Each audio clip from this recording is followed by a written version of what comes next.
Muito bem, ainda falando sobre o Lula, o petista afirmou nessa quarta-feira, durante evento no Complexo do Alemão, no Rio de Janeiro, que, aspas, nenhuma mulher quer namorar um cara que é ajudante geral. Fecho aspas.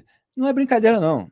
O Lula, presidente do Brasil, falou essa barbaridade que nós vamos analisar aqui. Mas antes, como esse programa registra a fonte primária, vamos assistir ao trecho. Pode rodar.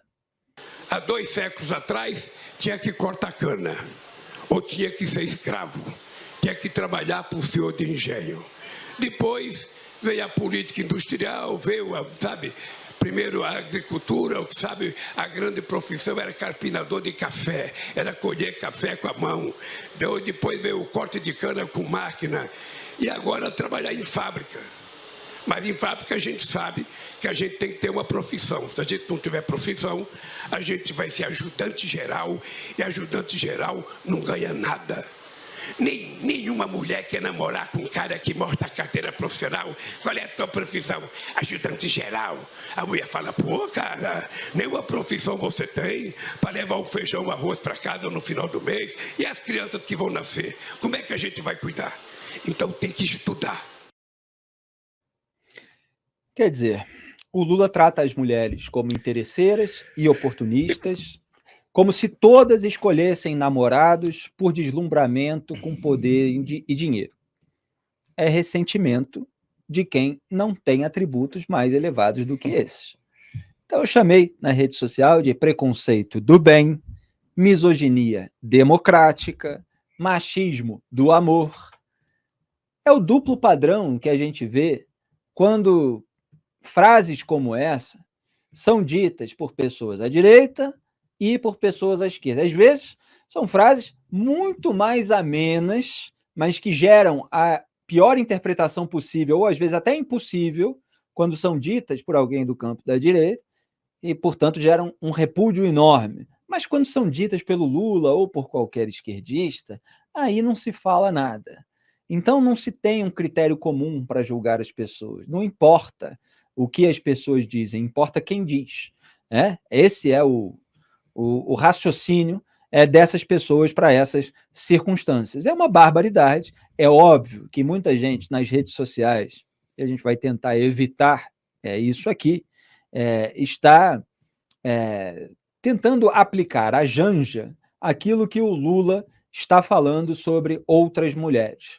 A gente aqui repudia a declaração como preconceituosa de uma maneira geral e faz a análise do ponto de vista do Lula. Enfim, a Janja tinha dito, né, Felipe, que precisava lutar com os hábitos, sobretudo de linguagem, de pensamento, de um homem mais velho como Lula, um homem que cresceu em outra época, né? Pelo jeito, esse trabalho de reeducação linguística do Lula não está surtindo efeito. Ele continua falando coisas desse tipo, ele sempre falou coisas desse tipo. É o jeito que o Lula pensa, é o jeito que ele se comporta, enfim. O mais significativo é isso que você disse, Felipe. A disposição da esquerda para desculpar no Lula aquilo que se torna objeto de nojo, execração, pedidos de fuzilamento, crucificação, se forem ditas por qualquer outra pessoa. Se é para repreender, o Lula tem que ser tão repreendido quanto qualquer outro personagem que diga em público, personagem com a projeção que o Lula tem, que diga em público esse tipo de coisa. Senão, não vale. Senão, toda esta história de reeducar os homens, de modificar a linguagem, de apontar as violências implícitas na linguagem, são apenas um truque para subjugar aqueles de quem a gente não gosta, mas deixar passar incólumes aqueles que estão do nosso lado. Não pode ser assim, né? E outro dia, o Lula disse a seguinte frase: uma afrodescendente assim gosta de um batuque, de um tambor. Ele estava ao lado de uma jovem negra num evento em fábrica da Volkswagen. E eu comentei, naquela ocasião, 3 dias atrás, que o Lula atribui gosto com base na cor da pele, estereotipando a jovem. É o preconceito do bem, isso que aconteceu de novo agora.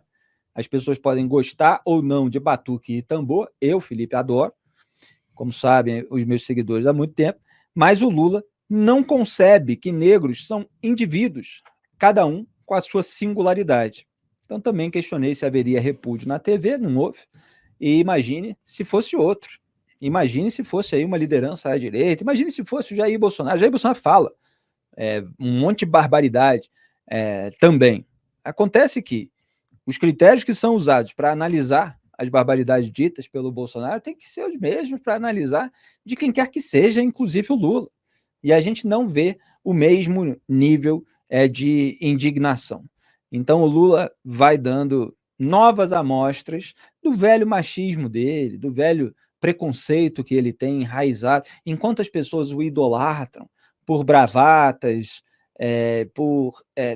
por associarem o Lula às causas que fizeram a cabeça dessas pessoas. Então são pessoas que acreditam lutar pela justiça social, acreditam lutar contra as desigualdades sociais e acreditam que o Lula representa essas causas.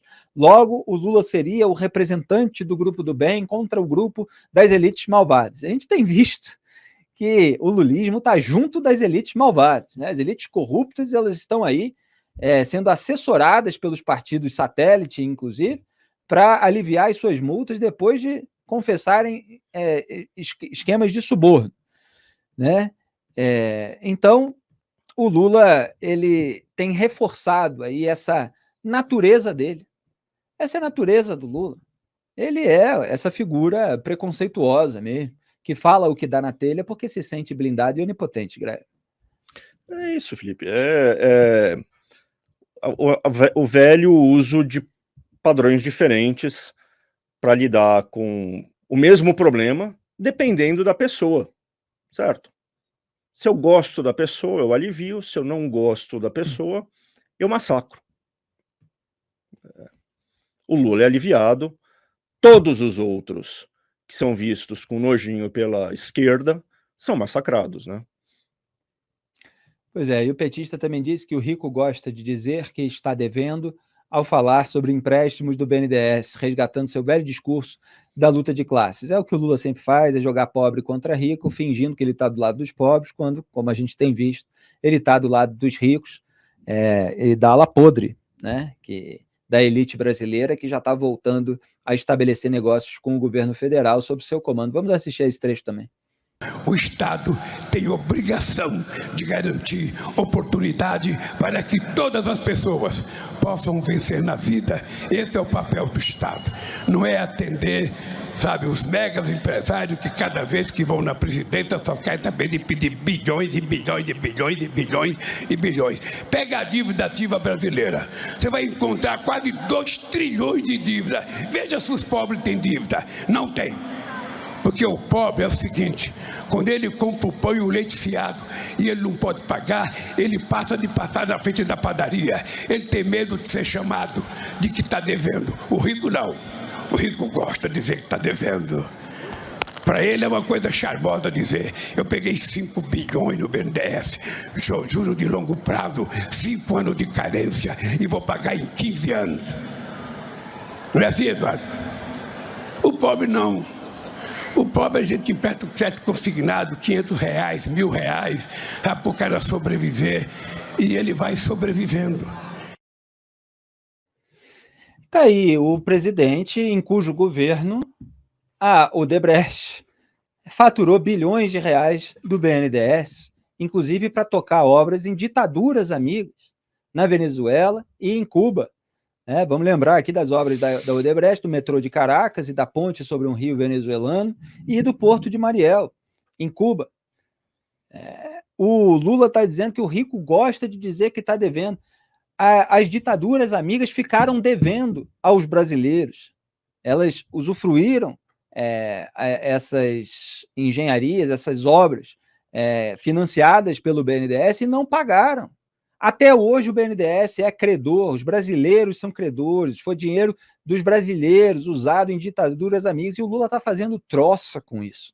Está dizendo que os ricos gostam de dizer que estão devendo para o BNDES, e os ricos estão devendo por culpa dele, que teve como política econômica do governo dele financiar os ricos, a elite, aliás, em parte corrupta, né? Porque no caso da Odebrecht, por exemplo, houve a confissão dos crimes cometidos no âmbito do Petrolão, né? Lá na Petrobras. Mas estava faturando bilhões. Eu mostrei aqui outro dia, em valores atualizados, foram 51 bilhões de reais que a Odebrecht ganhou do BNDES, 51 bilhões de reais. E aí depois, ele fala assim, não, porque o pobre pega 500 reais e tal. Quer dizer, ele faz troça com as próprias mazelas que ele causou com o seu capitalismo de compadrio para fingir que ele é aliado dos pobres contra os ricos, que ele beneficia muito mais. E foram vários outros ali na política de campeões nacionais do BNDES, Ike Batista, o próprio Joesley Batista, sim. E outros, né? Até Luciano Hang levou dinheiro do BNDES antes de virar aquele bolsonarista durante o governo Bolsonaro. Então é muita gente com muito dinheiro e o Lula aí fingindo que está do outro lado, que não tem nada com isso.